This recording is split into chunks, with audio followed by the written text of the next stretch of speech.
আমার হেলিকপ্টারের আমি বডিতে এসএস পাইপ ব্যবহার করেছি, যেটা 1.3 আর প্লাস 1.5 দুইটা পাইপ দিয়ে আমি এসএস এর বডি তৈরি করি হেলিকপ্টার। আর এটার ইঞ্জিনটাতে হলো আপনার 6500 ইঞ্জিন, চায়না গাড়ির জনসন কোম্পানির ইঞ্জিন। আর এটাতে আমি প্রিমিয়ামের মাধ্যমে 9000 আরপিএম করা। আর এটার পাখা হলো আপনার 8.5 ফিট লম্বা, আর টোটাল বডিটা 22.5 ফিটের মতো লম্বা আছে। আর পাখার সেন্টিমিটারটা হলো আপনার চওড়ার দিক থেকে 21.5 সেন্টিমিটার চওড়া। কতটুকু ফুয়েলে কতটুকু যেতে পারবে? এটা 1 লিটার ফুয়েলে 18 থেকে 20 মিনিট চলবে। আর এটা প্রতি ঘন্টায় পার আওয়ারে 320 কিলোমিটার বেগে চলবে। এটাকে আরো নিরাপদ করতে হলে কি কি করা দরকার?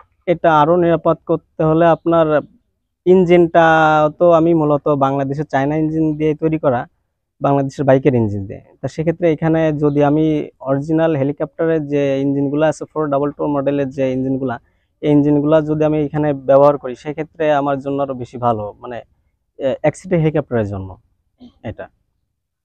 আর আর ভবিষ্যৎ পরিকল্পনাটা কি আপনার? ভবিষ্যৎ পরিকল্পনা যদি এটা, আমি চাই যে যদি সরকার আমার দিকে তাকায় সেক্ষেত্রে আমি এর থেকে আরো ভালো ডেভেলপ কোনো কিছু করার।